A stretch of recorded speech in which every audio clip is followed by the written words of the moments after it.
बिस्मिल्लाहिर्रहमानिर्रहीम। अस्सलाम वालेकुम नाज़रीन, आप देख रहे हैं प्रोग्राम द लास्ट आवर। मैं हूँ यासिर रशीद और स्टूडियो मेरे साथ मौजूद हैं सीनियर तजज़ियाकार राना मोहम्मद अजीम साहब। नाज़रीन, एक तरफ बैनुल अक़वामी मंजरनामा है जो रफ्ता बरफ्ता तब्दील होता जा रहा है, क्योंकि बैनुल अक़वाम जो मंजरनामा है उसके ऊपर गिरफ्त किसकी मजबूत रहेगी, किसकी कमज़ोर पड़ जाएगी, आने वाले दिनों के अंदर रवाबित किसके मजबूत होंगे, ब्लॉक कौन सा बनेगा, उस ब्लॉक का हिस्सा कौन रहेगा, इस ज़िमन के अंदर भी बातें हैं। लेकिन ये कहा जा रहा है कि नवाज शरीफ साहब जो इस वक्त अमरीका के अंदर हैं, अमरीका का दौरा जो है वो उनकी निजी मसरूफियात तो हैं ही, लेकिन निजी मसरूफियात के साथ साथ सिफारती मसरूफियात भी हैं, और सिफारती मसरूफियात का आउटकम क्या निकलेगा इसका बड़ा इंपैक्ट पड़ेगा। फिर जो अमरीका के इंतखाबात हैं उसका खत्ते के ऊपर क्या इंपैक्ट पड़ेगा और पूरी दुनिया के ऊपर क्या इंपैक्ट पड़ेगा, ये एक बुनियादी सवाल है। फिर मशरक़ वस्ता की सूरत हाल के बारे में जो पेचीदगियाँ इस वक्त पाई जा रही हैं या तशवीश इस वक्त उभर के सामने आ रही है, उसके नताइज क्या रहेंगे, और बिलखुसूस पाकिस्तान की सियासत, पाकिस्तान की इस वक्त अंदर मुआश का मंजरनामा जिसको लेके बैरूनी सरमायाकारी की बातें हो रही हैं, बैरूनी सरमायाकारी किस हद तक बढ़ेगी और किस हद तक उसके ऊपर इबाम रहेंगे, उसके ऊपर बात की जाएगी। और बिलखुसूस बात यह भी की जाएगी कि पाकिस्तान सियासत के अंदर वो जो रिफ्ट दिखाई दे रही थी, क्या वो रिफ्ट बढ़ती हुई दिखाई दे रही है, या अगर किसी तरफ से खामोशी इख्तियार की जा रही है तो वो खामोशी किसी बड़े तूफान का पेशखैमा साबित हो सकती है। क्योंकि आईनी तरमीम तो हो गई, 27वीं आईनी तरमीम के हवाले से तगोदो जारी है, लेकिन सिंध हाई कोर्ट ने 26वीं आईनी तरमीम के खिलाफ दरखास्त जो है वो समाअत के लिए मुकर्रर कर ली है। अब उसके ऊपर क्या बातें होंगी, और उसी दरखास्त को लेकर जब सुप्रीम कोर्ट के अंदर भी दरखास्तें कुछ हैं तो उसका आउटकम क्या देखने को मिलेगा, पार्लियामान का जो किरदार है वो इस मौजूदा निज़ाम में किस हद तक रहेगा, इसी बारे में बात करेंगे। राना साहब की तरफ बढ़ते हैं। राना साहब, सबसे पहले बैनुल अक़वामी मंजरनामे की बात की जाए तो आप क्या समझते हैं कि इस वक्त जो अमेरिका के अंदर हैपनिंग हो रही हैं और मियां नवाज शरीफ साहब का दौरा अमरीका जो है, इसको किस नज़र से देखते हैं? बिस्मिल्लाहिर्रहमानिर्रहीम। अस्सलातु वस्सलामु अलैका या सय्यदी या रसूल अल्लाह, अस्सलातु वस्सलामु अलैका या सय्यदी या हबीब अल्लाह, ताईदार ख़त्मे नबूवत जिंदाबाद जिंदाबाद। राना साहब अपनी बात सर शुरू करने से पहले ये जो आप मियां नवाज शरीफ साहब के नाम के ऊपर मुस्कुराते हैं ना, आज उसकी आपने वजह भी बयान करनी। नहीं, मैं मुस्कुरा इसलिए रहा हूँ कि आपने कहा है कि जैसे मियां साहब का दौरा अमेरिका जो है उससे अमेरिकी इलेक्शन के नताइज तब्दील हो जाएंगे, और जिनके अपने इलेक्शन के नताइज जो निकले हैं और जिनका अपना इलेक्शन जो है वो पाकिस्तान आए 21 अक्टूबर को, यहाँ पर कबूतर उड़ाए और इनके तोते उड़ गए इलेक्शन 8 फरवरी में। 8 फरवरी को मुस्लिम लीग नून के तोते उड़े कि नहीं उड़े? मियाँ साहब मानसेरा की वो सीट जो इनकी आबाई सीट थी वहाँ से हारे।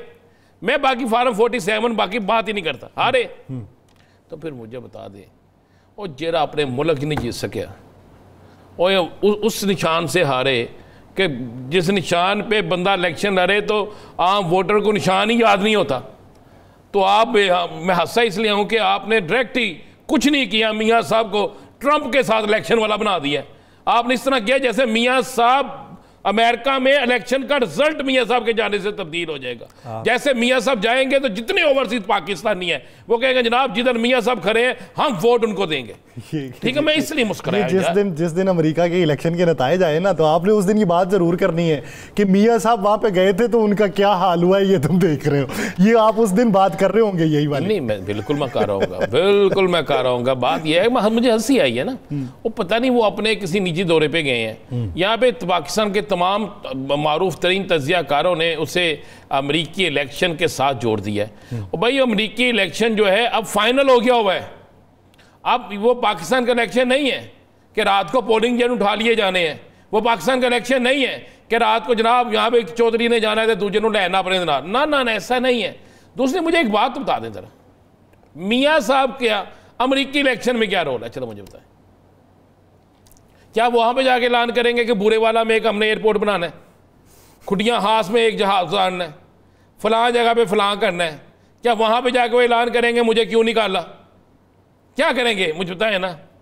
तो ये तो कह सकते हैं मुझे क्यों नहीं लाए, मुझे क्यों नहीं लाए। क्या अमेरिका ने लाना था? है? अगर तो अमेरिका ने लाना था तो जो आज खत लिखा गया है तो फिर वो गलत हुआ ना, फिर वो गलत हुआ ना।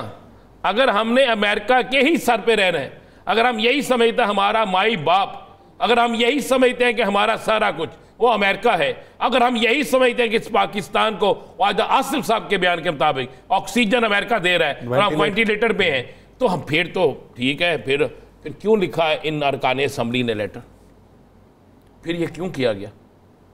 फिर हमें मान लेना चाहिए कि जनाब हम जो हैं बिल्कुल एक वो कौम है जो मुख्ताज हैं एक ऐसे मुल्क की कि जिसके इलेक्शन हो या जिसकी इमदाद हो या जिसके बाकी मामलात हों, उसके बगैर नहीं हम चल सकते यहाँ। तो फिर हमें ये बात तस्वर कर लेनी चाहिए। और अगर हम ये बात तस्वर नहीं करते तो फिर आप मुझे बताएं मियाँ नवाज शरीफ साहब और पाकिस्तान इलेक्शन जो चन चलालता जो तुम अमरीका के इलेक्शन चन चलवाना उन्होंने भेजे। चलो मुझे दस ना, चलो मैं मुस्कुराऊँ ना तो क्या करूँ मैं मुझे हंसी इसी बात पे आती है कि आपका इंट्रो कमाल है, आपने मियाँ साहब को अमेरिका पहुँचा दिया और मुझे नहीं पता मियाँ साहब किस जमात के साथ है, वहाँ पे है किसके साथ।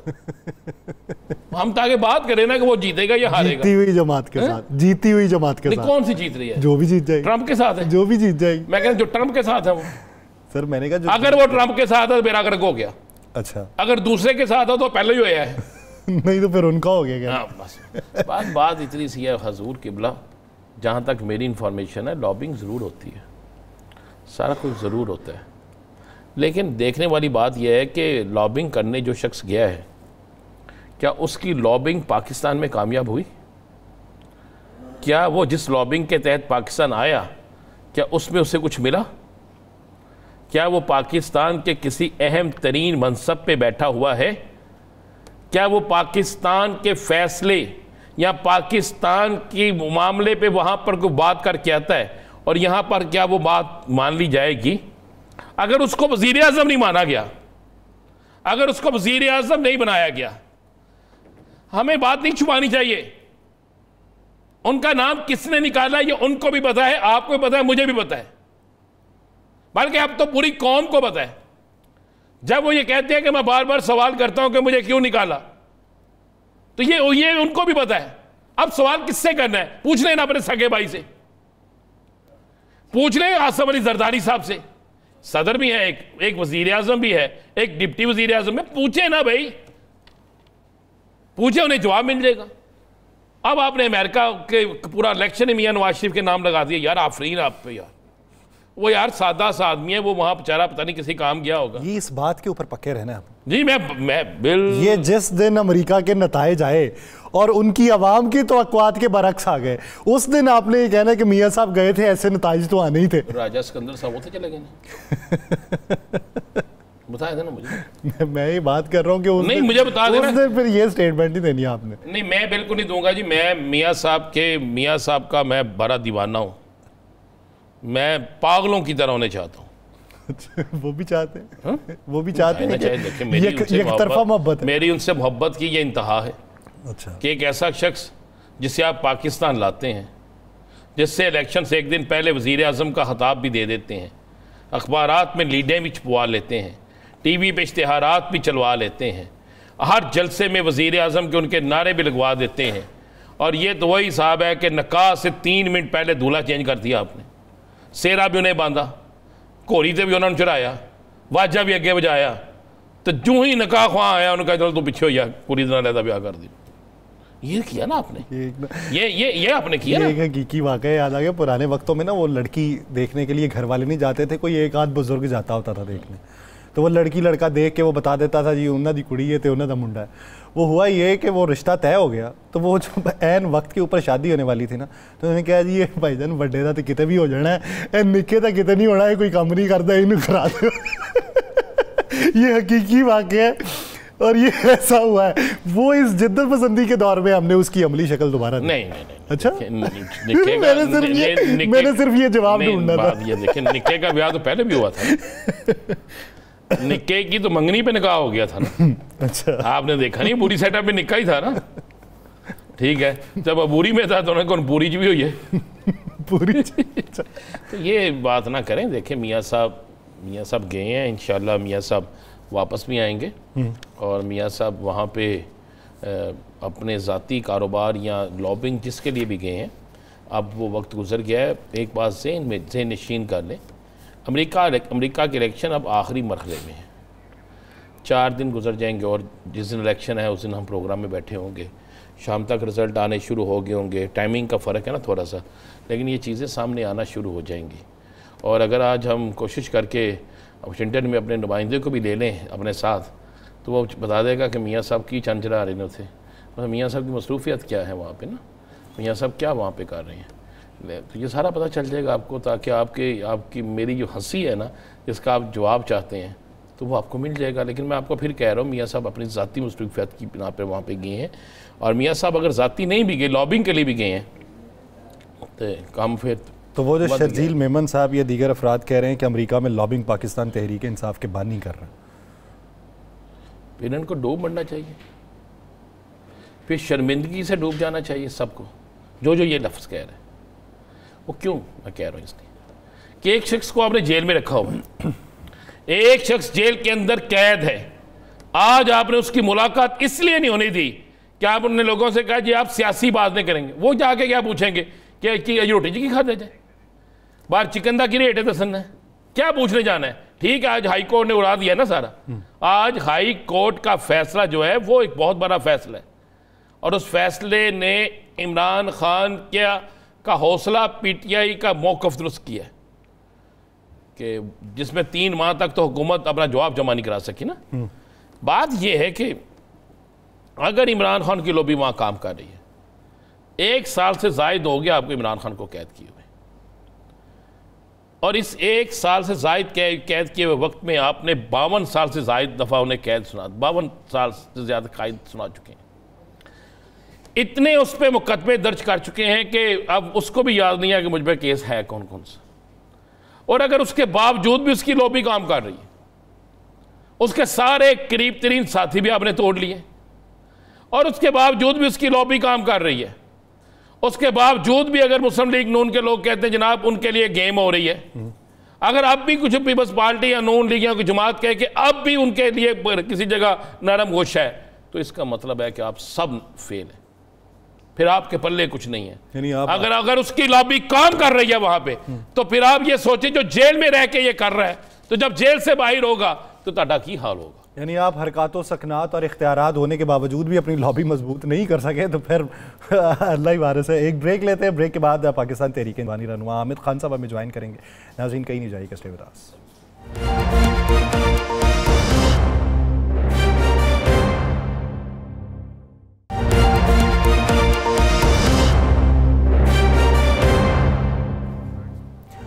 ब्रेक के बाद खुशामदीद नाज़रीन। पाकिस्तान के सियासी हालात ने कौन कौन से ग्रुप्स या कौन कौन से मुख्तलिफ मकातब फ़िक्र के ऊपर असर डाला है, और अगर ये असर मज़ीद बढ़ता चला जाएगा तो इसके असरात मज़ीद क्या देखने को मिलेंगे।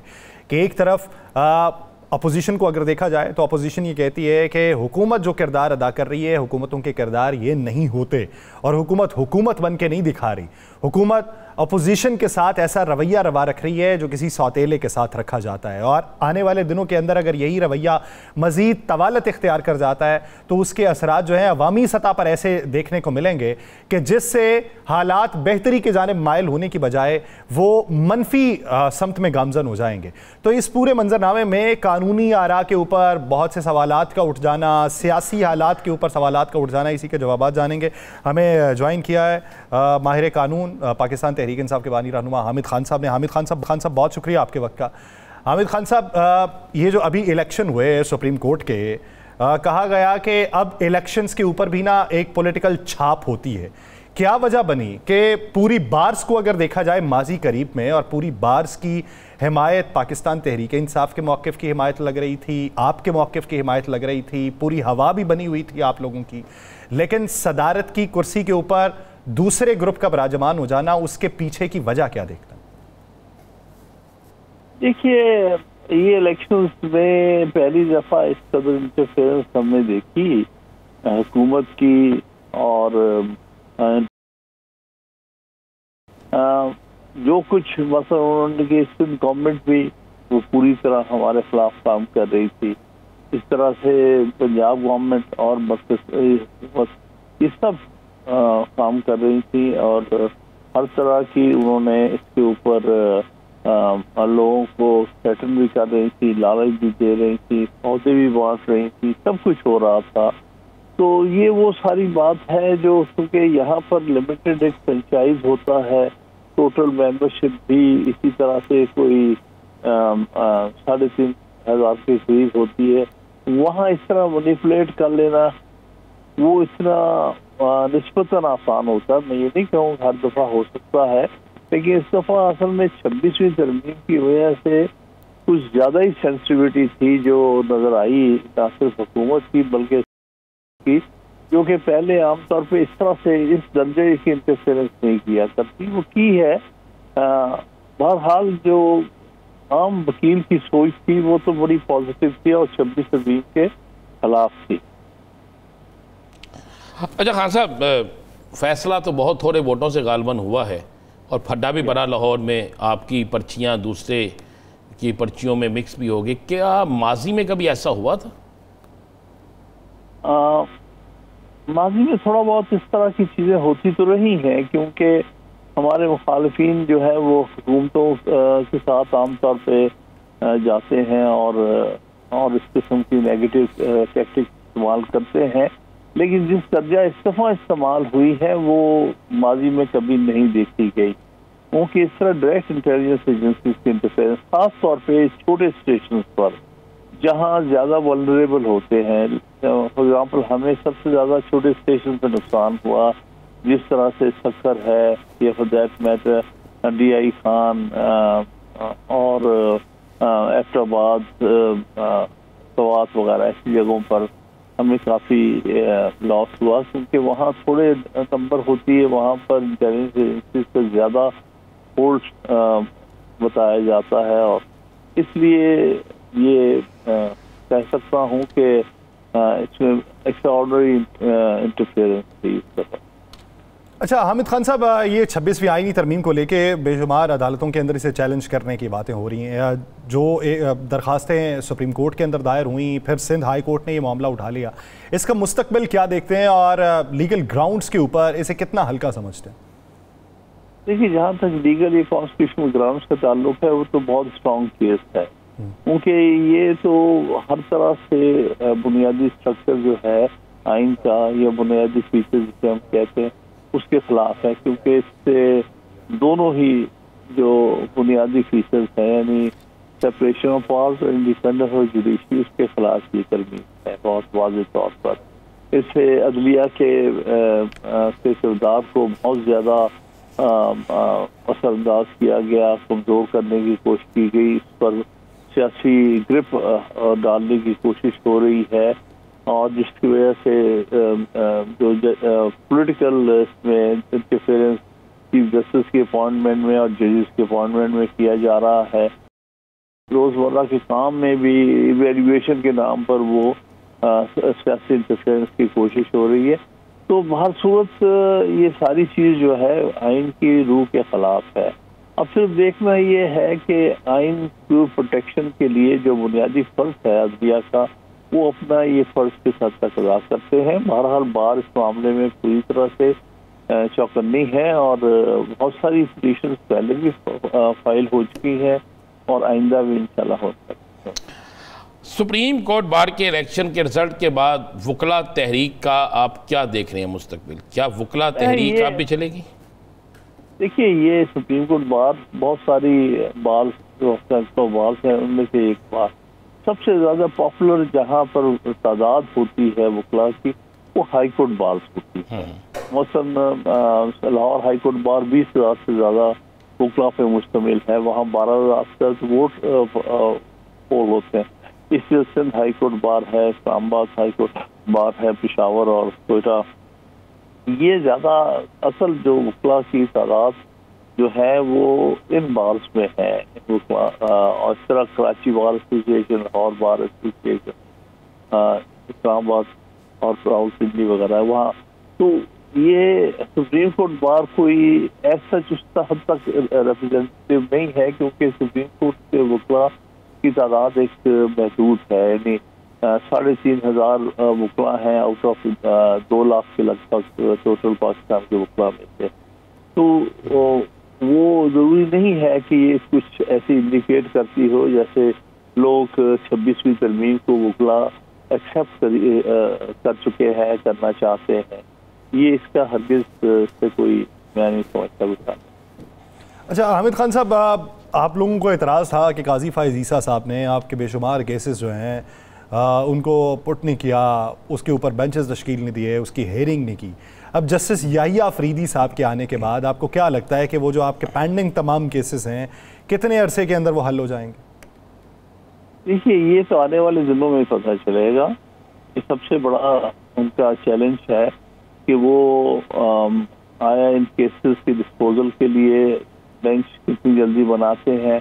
दूसरा, जो सियासी केसेस में जो मेजर केसेस हैं, वो मैं समझता हूँ जहाँ पर आईनी तरमीम का मसला आ जाता है, उसमें तो इन्हें फुल कोर्ट बनानी पड़ेगी, क्योंकि ये मामला जो बुनियादी कानून की तरफ जाता है, जिस तरह से पहले एक दफ़ा पाकिस्तान की तारीख में 21वीं तरमीम चैलेंज हुई थी, तो उस वक्त भी बाय एंड लार्ज ये बात सेटल हो गई थी कि उन्होंने, सुप्रीम कोर्ट ने एक आइन का बुनियादी ढांचा जो था उसको रिकग्नाइज किया था और बुनियादी फीचर्स 6-7 कहे थे, और वो 13 से 4 का फैसला था बुनियादी फीचर्स के ऊपर।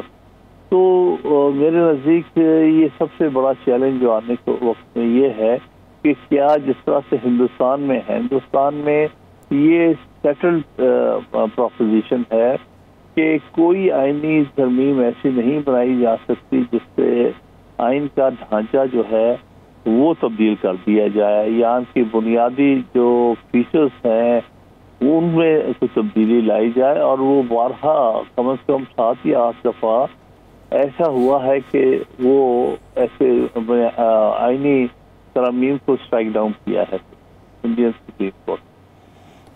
अच्छा खान साहब, इमरान खान साहब की रिहाई के हवाले से नवंबर के महीने को बड़ी तरजीह दी जा रही है, तहरीक के हवाले से, रिहाई के हवाले से और हुकूमत की रुखसती के हवाले से, आप क्या देख रहे हैं?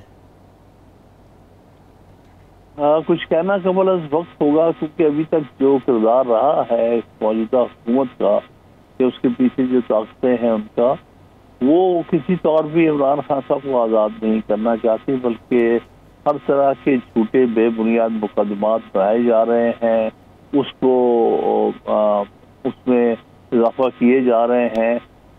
बिल्कुल सही, मैंने ओवरहियर किया, किसी ने कहा कि ये तो इमरान खान साहब याद भी नहीं रहेगा कि कितने ज़्यादा मुकदमा के खिलाफ बनाए, सैकड़ों मुकदमात बनाए जा रहे हैं।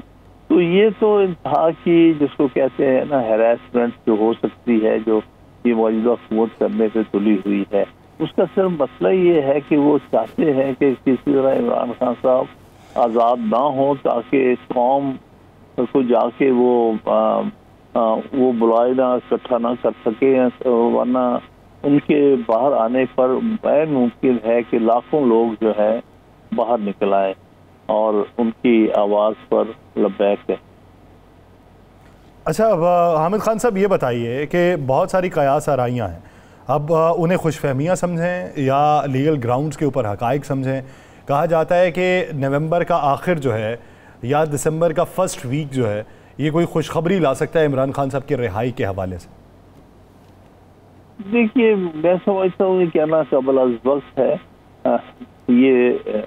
ये अभी तक जो कॉन्डक्ट जा रहा है, जहाँ तक केसेस जो बनाए गए हैं वो तो बेशतर जो है नाकाम हुए हैं, उनमें रिलीफ भी ग्रांट हुआ है, लेकिन उसके साथ साथ ये है कि वो नए मुकदमात बना दिए जाते हैं और फिर उन्हें नए मुकदमात में, झूठे मुकदमात में उनको फंसाया जाता है। तो बहरहाल खुदा करे कि मामला तब्दील हो, कम से कम इस मुल्क में कोई तो मतलब जमहूरी सिलसिला चले। इस वक्त तो जमहूरियत दूर दूर को देखने को नजर नहीं आ रही। यहाँ पर तो अजीब किस्म की डिक्टेटरशिप है, और वो डिक्टेटरशिप है जो सामने नजर नहीं आ रही, लेकिन पसे पर्दा मौजूद है, जिसका सबको एहसास भी है कि वो डिक्टेटरशिप है। क्योंकि ना तो अभी तक जो सुप्रीम कोर्ट का फैसला हुआ है उस पर अमल दरामद हो रहा है मखसूस रिश्तों के हवाले से, ना ही सुप्रीम कोर्ट के और दूसरे फैसलों पर अमल दरामद किया जा रहा है, और ना ही अभी तक जो पार्लियामेंट के हाउसेस कंप्लीट हुए हैं, जहां ना मखसूस असेंबली ना सेनेट में एक पूरे सूबे की नुमाइंदगी नहीं हुई। तो ये सारी चीज़ें जो हो रही हैं वो गैर आईनी और गैर जमहूरी हैं, और जब तक कि ये मामलात सही माने में आगे नहीं चलाए जाएंगे, आइन और और जमहूरियत की रूह के मुताबिक तब तक ये पाकिस्तान जो है उसमें स्टेबिलिटी नहीं आएगी।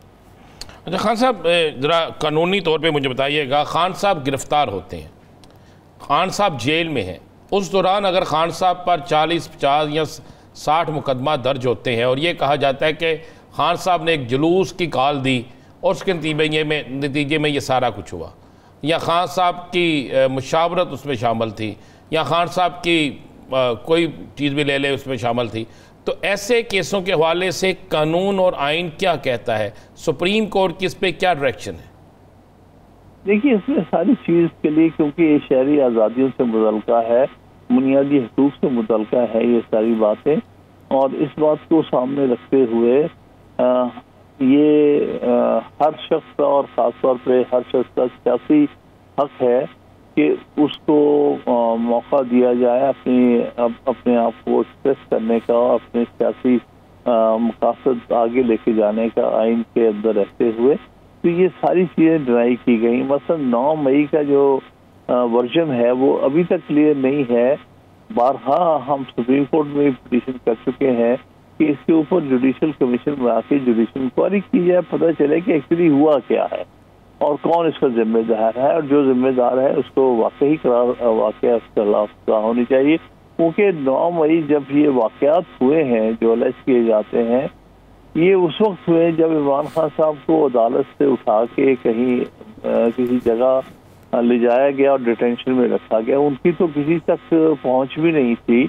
जब 11 मई को मैंने उन्हें सुप्रीम कोर्ट के सामने पेश किया था, जब मैंने पिटीशन की, उस वक्त सुप्रीम कोर्ट ने उनको समन किया और आईजी को कहा कि इनको अदालत में पेश करें। जब उन्हें पेश किया गया तो उन्होंने अदालत में ये बयान दिया मेरी मौजूदगी में कि 9 मई जिस वक्त मुझे उठाया गया था इस्लामाबाद हाई कोर्ट से, उसके बाद से मुझे कुछ पता नहीं है कि क्या हुआ है। और ये भी कहा उन्होंने कि मुझे यहाँ पिछले 1 घंटे में, जब से मैं यहाँ अदालत में आया हूँ और मुझे लोगों से बातचीत करने का मौका मिला, तो मुझे पहली दफ़ा पता चला कि ये सारे वाक़यात हुए हैं, वहाँ कोई तशद्दुद के वाक़यात हुए। मुझे उससे पहले इनका भी कोई इल्म नहीं था। तो इस बयान से भी ज़ाहिर होता है कि जो कुछ भी हुआ उसमें उनकी कोई किसी किस्म की पार्टिसिपेशन नहीं। अच्छा हामिद खान साहब, सर ये समझाइएगा कि अभी जो नए तरीक़ाकार के तहत ये पूरा सेटअप सुप्रीम कोर्ट का चलना है, उसमें मखसूस नशस्तों के हवाले से जो अमल दरामद नहीं हो सका, इस ज़मन के अंदर आप क्या उम्मीद करते हैं? क्या तौहीन अदालत का नोटिस जो है वो जारी होगा या उसके लिए अलग प्रोसीजर कोई अडॉप्ट करना पड़ेगा? देखिए, मेरा नहीं ख्याल सुप्रीम कोर्ट के पास कोई और ऑप्शन है। एक वाज़ेह फैसला है जिस पर अमल दरामद नहीं हो रहा, नहीं किया जा रहा, और अदारा है जिसका फर्ज है, और आइन अभी भी ये कहता, चाहे उसमें बहुत सारी चीज़ें मरोड़ दी हैं, लेकिन फिर भी अभी तक भी आइन की वो शिकें मौजूद हैं जिसमें कहा गया है कि हर एग्जीक्यूटिव अदारे का फर्ज है कि सुप्रीम कोर्ट के फैसलों पर अमल दरामद करे और उसके फैसलों के मुताबिक आइंदा जो भी ज़रूरत है उसको मुहैया की जाए। तो ऐसी सूरत में ये सारे वाज़ेह आइनी डिक्टेट्स होते हुए आप किस तरह से सुप्रीम कोर्ट के फैसलों की नफी करेंगे या ना उन पर अमल दरामद होने देंगे? तो ये सारी चीज़ का एक ना एक दिन तो किसी तरफ लगना है। इसमें कब तक आप, यानी 12 जुलाई से लेके आज 4 महीने हो रहे हैं, आप एक बड़ा वाज़ेह अहम फैसला है उस पर अमल दरामद नहीं करते। वर्चुअली आपने एक पार्टी को उसके हक से, उसके सीटों से महरूम किया हुआ है, जो सैकड़ों की तादाद में, अगर देखा जाए नेशनल असेंबली, सूबाई असेंबलियों को अगर सामने रखें, तो ये सारी चीज़ पर अमल दरामद तो करना पड़ेगा और इसके बगैर कोई चारा नहीं है। अच्छा खान साहब, ये बताइएगा कि महसूस नशिस्तों की नज़रसानी अपील जो है, क्या वो आइनी बेंच सुनेगा? अगर आइनी बेंच सुनेगा तो वो तो 5 अफराद पर मुश्तमिल होगा, और या फिर आइनी बेंच की बजाय वही लोग सुनेंगे जिन्होंने 13 रुकनी जो बेंच था, फुल बेंच था, जिन्होंने ये केस सुना था? वही सुनेंगे, यही, क्योंकि उनमें से एक साहब तो रिटायर हो गए, उनकी जगह कोई एक और जज जो है वो आएगा। बाकी 13 रुकनी बेंच ही होगा। इस पर ऑलरेडी सुप्रीम कोर्ट के वाज़ेह फैसले हैं कि नजरसानी की दरखास्त वही जजेस सुनते हैं और उतने ही जजेस सुनते हैं। तो इससे कोई इसके अलावा कोई और चारा नहीं। अच्छा, अब सर, जब आपने तज़किरा ही किया कि एक शख्स रिटायर हो चुके हैं, उनके साथ जो लंदन के अंदर वाक़या पेश आया है, उसके ऊपर वकला बरादरी के तौर पे, पीटीआई के रहनुमा के तौर पे नहीं, वकला बरादरी के तौर पे आप क्या राय रखते हैं कि ये अंदाज मुनासिब है? देखिए, कोई भी इस तशद्दुद को अच्छा नहीं कह सकता, ना हमने कभी वकला ने ये बात कही है, या जो लोग भी शहरी आज़ादियों में बिलीव करते हैं और जमहूरी पुरअमन जमहूरी अमल में बिलीव करते हैं, वो कभी पसंद नहीं करेंगे कि कोई किसी किस्म की तशद्दुद हो। लेकिन प्रोटेस्ट हर एक का राइट है। जिस किसी ने भी इसमें तशद्दुद की या कोई ऐसी हरकत की, वो तो गलत है। उसका तो जो भी वहाँ के जिस जगह ये वाक़या हुआ है, वहाँ के लोकल कानून के मुताबिक ही चाराजोई की जा सकती है और उसके खिलाफ। बाकी जहाँ तक प्रोटेस्ट किसी ने किया है, वो प्रोटेस्ट तो हर शहरी का हक है और वहाँ के कानून उसकी इजाज़त देता है कि वो प्रोटेस्ट करे, लेकिन करे पीसफुली। एहतजाज सभी का हक है, लेकिन पुरअमन तरीके से। बहुत शुक्रिया आमिद खान साहब इस हवाले से अपने के लिए। नाज़रीन, दिग्रेश इस पर बात करेंगे एक शॉर्ट ब्रेक के बाद, कहीं नहीं जाएगा। Stay with us.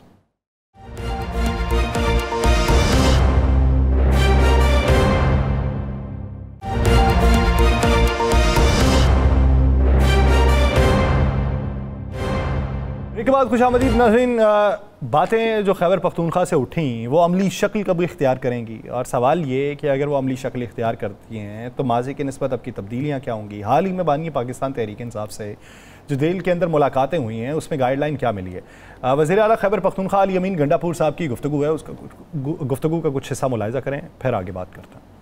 मुल्क में अगर आप हकीकी आज़ादी मांगते हैं, अपना वो हक मांगते हैं जो आईन ने दिया है आपको, तो आपको जेलों में डाला जाता है, आप पर जुल्म किया जाता है, आप पर जैली एफआईआर की जाती है, आप पे जबर किया जाता है। तो हकीकी आज़ादी की जरूरत इसलिए है कि हमने एक ऐसा निज़ाम बनाना है कि पाकिस्तान के आईन की पासदारी हो, पाकिस्तान के कानून की बालादस्ती हो, और कोई भी ताकतवर किसी भी मकाम पे अगर बैठा हो तो वो पाकिस्तान के आईन को, पाकिस्तान के कानून को ना तोड़ सके और किसी के साथ भी ज्यादती ना कर सके। हमारी ये जंग जारी है, ये जंग हमारी कौम की है, हमारी नस्लों की है। इंशाअल्लाह इस दफा इंशाअल्लाह जो फैसला कुन जंग के लिए हम निकलेंगे तो अपने घरों में हम बता के निकलेंगे। अगर हम वापस ना आए तो बस ठीक है, फिर हमारे जनाजे पर।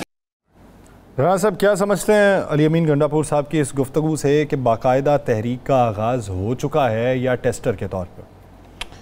दो चीज़ें ज़हन में रखिएगा। 20 तारीख के बाद ख़त्मी राउंड शुरू हो जाएगा। 20 नवंबर के बाद, यानी 20 दिन बाद, 20 दिन बाद ख़त्मी राउंड शुरू हो जाएगा। उससे पहले बाकायदा हर सूबे में, हर शहर में, इवन हर यूनियन काउंसिल तक ये अपनी मूवमेंट करेंगे। आज सलमान अकरम राजा साहब लाहौर में पंजाब असम्बली के अरकान असम्बली से मिले हैं जो अपोजिशन के थे, अपोजिशन चैम्बर में, और आज वहाँ पर यही गुफ्तगू हुई है कि आप बस तैयारी पकड़ें, अब फाइनल राउंड है।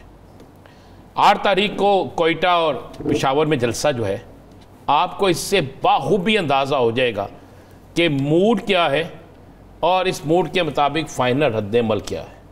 और हो सकता है कि सुबह तक या रात तक या कल तक बुशरा बीबी का भी कोई इंटरनेशनल मीडिया पर एक बड़ा इंटरव्यू, एक से ज़्यादा जगहों पे कोई ऐसी बात आ जाए जिस पर वो कप्तान के हवाले से, जेल में होने वाले मामलात के हवाले से कोई अहम तरीन इंकशाफ करती। आपको ये सारी चीज़ें जो हैं वो एक लंबे प्रोटेस्ट की तरफ जा रही हैं। अली अमीन गंडापुर को बड़ा सख्ती से एक हदायत मिली है, बड़ी सख्ती से। यासर साहब, मैं ये खबर ब्रेक कर रहा हूँ, मैं ये चैलेंज से ब्रेक कर रहा हूँ। उन्हें कहा गया है कि अब आपने जिस वक्त भी प्रोटेस्ट के लिए निकलना है, वापसी का रास्ता मंजिल के हसूल को पाने के बाद होगा। ना आप कारकुनों से लैदा होंगे, ना आप किसी जगह नहाने के लिए जाएंगे, ना किसी और जगह होगा, ये चाय पीने जाएंगे, ना चाय पीने जाएंगे। ये बिल्कुल वाज़े पैगाम है, और ये कप्तान, पीटीआई के कप्तान का पैगाम है, ये बानी तहरीक इंसाफ का पैगाम है, और ये मैं आपको वो बात कह रहा हूँ जो अगले 24 घंटों में आपको मीडिया पे नज़र आएगी। ये खबर आपको नज़र आएगी, ये बातें नज़र आएंगी। तहरीक इंसाफ इस दफ़ा बड़े मुनज़्ज़म तरीके से ये सारा कुछ करने जा रही है। और मैं आपको ये भी बताऊँ, तहरीक इंसाफ अकेली नहीं होगी। याद है मैंने आपसे कहा था एक ट्रक तैयार हो रहा है, याद होगा आपको, और आपने उस वक़्त मियाँ साहब वाली मुस्कुराहट अपने चेहरे पर लाए थे, बड़े मियाँ साहब जो अमेरिका में बैठे हैं, जो आप शुरू में लेके आए थे वही वाली? नहीं, मैं तो वैसे ही लाया था ना। मैं तो आपकी हर बात पे मुस्कुराता इसलिए हूँ कि आप बातें बड़ी अच्छी। चलो राना साहब, इस पर मजीद बात कर लेंगे। पाकिस्तान पीपल्स पार्टी के सीनियर मुर्तज़ा साहब हमारे साथ मौजूद है। राना साहब, आप सवाल कर सकते हैं उनसे। अस्सलाम वालेकुम भाई जी, ठीक हो? खैरोफियत ना लो सर दुआमा खैरियत। सर आज बड़े गर्जे बरसे हैं आप, क्या आपकी मदद से बनी हुई हुकूमत को पता नहीं था ये बोर्ड पीपल्स पार्टी के हैं, ये तस्वीर झंडे पीपल्स पार्टी के हैं? देखें जी, ये होता रहता है राना साहब, ये कोई नई बात नहीं है। हुकूमतों के अंदर रहते हुए काफी चीजें जो है वो इस तरह हो जाती हैं। ये इतनी कोई परेशान कुन बात नहीं है। और पीपल्स पार्टी के साथ ये कोई पहली दफा नहीं हुआ। हमने जनरल ज़िया-उल-हक की डिक्टेटरशिप भी देखी, फिर हमने 85 वाली असेंबली भी देखी, और फिर हमने सबसे बड़ी बात तो ये है कि मुशर्रफ और इमरान खान साहब जैसे आमरीत का भी मुकाबला किया। तो ये कोई ऐसी चीज नहीं है जिससे पाकिस्तान पीपल्स पार्टी ये समझे कि ये कोई अनहोनी होगी। ये होता रहता है। लेकिन हसन मुर्तज़ा साहब, वो जिनके आप तज़किरे कर रहे हैं उसमें आप बतौर अपोजिशन थे, ये अब जो हुआ है इसमें आप बतौर इत्तेहादी हैं सर, ये तो एक वाज़ेह फ़र्क है ना? नहीं देखें, चीजें इस तरह नहीं है। चीजों को समझने की जरूरत होती है, और ना ही ये कोई एक जगह से ये सारा चीजें चल रही होती हैं। होगा, हमारे इत्तेहादियों को भी चाहिए कि वो इस चीज का ख्याल रखें। मैं समझता हूँ कि ये सियासत का हिस्सा है। हम और PMLN जो है वो हरीफ है, और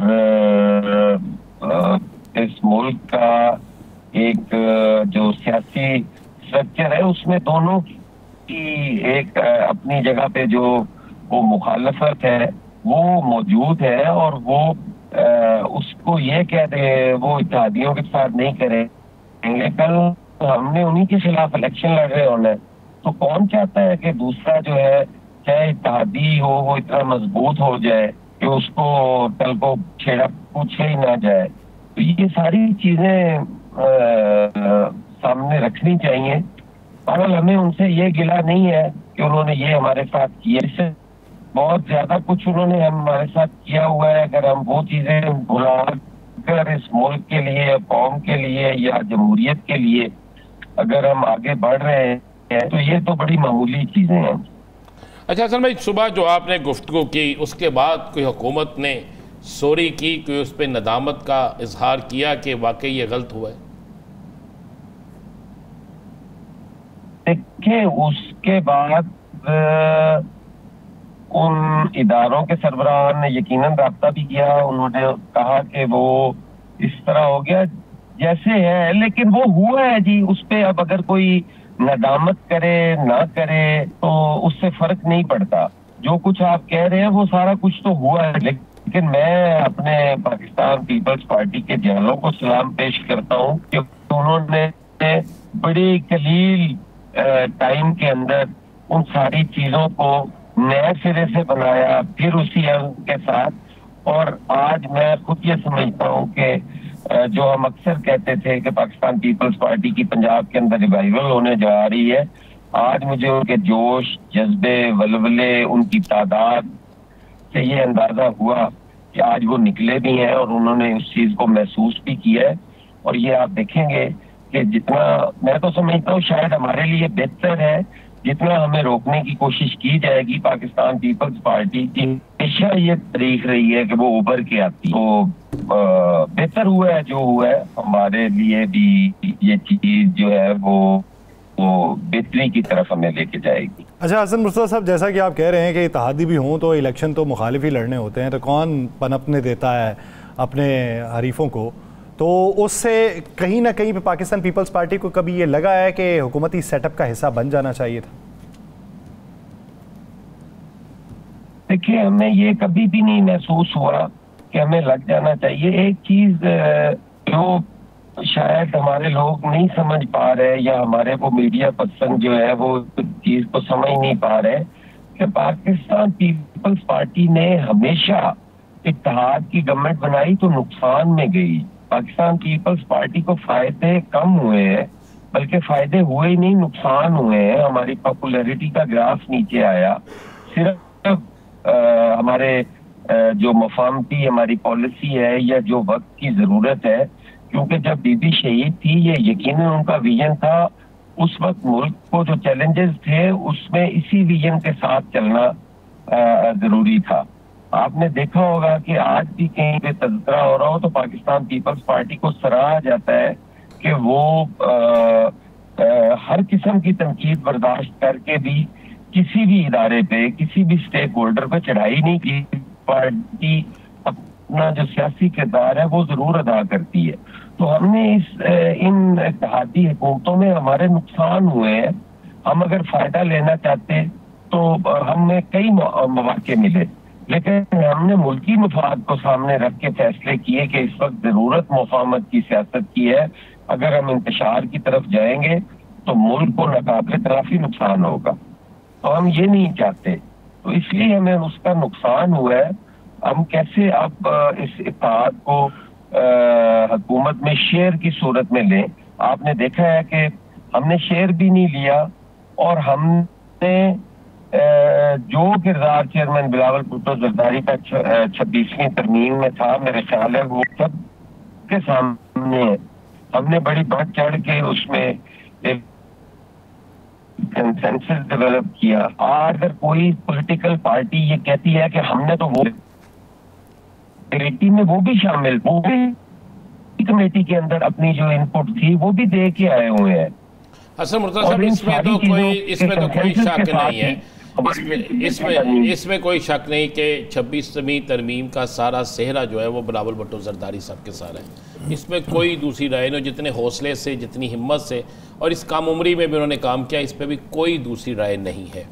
अच्छा, आज गवर्नर पंजाब साहब ने बाकायदा इस बात का जिक्र किया कि पीपल्स पार्टी के साथ जो साइन किया गया था मुआहिदा पंजाब के हवाले से, ना उस पर अमल हुआ है। और फिर जब उनसे सवाल किया गया कि आप भी जो चांसलर्स के हवाले से, वाइस चांसलर्स के हवाले से जो बातें होती थी उस पर भी अमल नहीं हुआ, उन्होंने कहा जी बिल्कुल इस बात पे हमें तशवीश है। अगर आप चेयरमैन साहब को, बिलावल भुट्टो साहब की मौजूदगी में कुछ बातें हुई, कुछ इनके साथ आपके कोई मुआहिदा भी हुआ, उस पर अमल ना होना, क्या इस पर पीपल्स पार्टी कोई अपना रिएक्शन दे रही है, या अब पीपल्स पार्टी समझती है ठीक है कुछ नहीं हुआ, हमें खामोश ही रहना चाहिए? देखिए, एक बड़े मकसद के लिए अगर किसी छोटे मकसद को कुर्बान भी करना पड़े या फायदे को कुर्बान भी करना पड़े तो मेरा नहीं ख्याल कि वो कोई घाटे का एक बड़े मकसद के लिए जो है उनके साथ चल रही है। हम चाहते हैं कि इस मुल्क को जो इकोनॉमी पे चैलेंजेस हैं वो खत्म होने चाहिए। जो महंगाई की रेशो है जो बतदरीज अब कम हो रही है वो होनी चाहिए। मेरा काश्तकार जो मरा पड़ा है उसको कोई थोड़ा सा रिलीफ मिल जाए, कोई ऑक्सीजन मिल जाए, ताकि वो अपनी जो फसलें हैं उसको बेहतर कर सके। पाकिस्तान पीपल्स पार्टी चाहती है कि आइन के अंदर जिन चीजों की जरूरत है वो कंसेंसस के साथ हम कर लें। तो इन सारी चीजों को सामने रखकर अगर हम इस चीज पे लड़ते रहे कि हमें डेवलपमेंट फंड्स नहीं मिले, हमें अथॉरिटीज में कोई खातिर ख्वाह जगह नहीं मिल पा रही, हमें ये नहीं हो रहा, तो मैं समझता हूँ कि अगर ये चीजें सारी बेहतरी की तरफ चली जाए, हम एक ट्रैक पे चल पड़े, तो वो हमारे लिए ज्यादा अहम है। अच्छा हसन मुर्तज़ा साहब, आप क्या समझते हैं कि अभी मौजूदा पंजाब हुकूमत की जो किसान पॉलिसी है वो सही समत को गामजन? नहीं, मैं उससे 100% तो एग्री नहीं करता, क्योंकि मैं ये समझता हूँ कि काश्तकार सबसे पहले तो ये है कि काश्तकार एक मजलूम तब, और फिर पता नहीं वो किन सियाको सबाब के साथ हमारी सीएम साहिबा ने उनको माफिया कह दिया। काश्तकार तो मजलूम है, माफिया कहाँ है? हमें तो दुकानदार लूटता है, हमें तो आड़ती लूटता है, हमें तो खेत से मिल तक ले जाते हुए सारे रास्ते उसकी फसल को लूटा जाता है। तो इसके बावजूद खाद हमें नहीं मिलती, पानी हमें नहीं मिलता, बिजली हमारी महंगी है, डीजल हमारा महंगा है, इसके बावजूद हम टैक्स भी देते हैं और फिर माफिया जैसे खिताबात भी मिलते हैं। और सबसे बड़ी ये बात कि हमारी फसलों का जो खरीदार है वो ही हमारी कीमत का तयन कर, नुमाइंदा तंजीमों को ये हक हासिल नहीं है कि उनकी मशावरत के साथ उसकी जो फसल की जो जिनास की कीमतें हैं उनका तयन हो सके। हमारी इनपुट्स की कीमतें जिस वक्त दिल करता है सरमायादार का या जिस वक्त दिल करता है उस बाबू का, वो उठता है और वो इनपुट्स की को महंगा कर देता है, कोई पूछने वाला नहीं। लेकिन हमारी फसल जो है वो बढ़ने की बजाय उसकी कीमत कम कर दी जाती है और फिर माफिया भी हमें कहा जाता है। मैं उनसे 100% एग्री, लेकिन ये समझता हूँ कि हुकूमत ने अगर किसान कार्ड का, ये बेशक चेयरमैन बिलावल भुट्टो जरदारी का विजन था, उसका इजरा करके उस छोटे कारोबार की प्रॉब्लम्स में कमी की है, उसको आड़ती से और उसको उस बनिए के निजाम से उसको निजात दिलवाने की एक छोटी सी कोशिश है। मैं उसको सराहता हूँ। ठीक, मैं कहता हूँ कि अगर उसकी जगह उसकी फसलों की इंश्योरेंस कर दी जाती, पॉलिसी बना दी जाती, उसकी फसलें इंश्योर्ड होती तो बहुत ज्यादा रिलीफ था। अरबों रुपया मिलों वाले अभी तक इस्तेमाल कर, जो कानूनन 15 दिन में होना चाहिए ये था। तो ये ऐसी चीजें हैं जिनका अगर कोई खातिर स्टेप लेती तो हमारे जख्मों का कोई मदावा होता, जो कि नहीं होता नजर आ रहा। जख्मों का मदावा होता जो नहीं होता नज़र आ रहा। मुकम्मल तौर पे पॉलिसी से इत्तफाक नहीं करते, लेकिन चलें कतरे के तौर पे आप उसे देखते हैं कि कुछ ना कुछ तो रास आया होगा किसानों को। बहुत शुक्रिया हसन मुर्तज़ा साहब इस हवाले से के लिए। नाज़रीन, प्रोग्राम का वक्त खत्म हुआ जाता है, आपसे मुलाकात होगी कल। अपना बहुत सा ख्याल रखिएगा। मुझे और नाज़ीम साहब को दीजिए इजाज़त। अल्लाह निगहबान।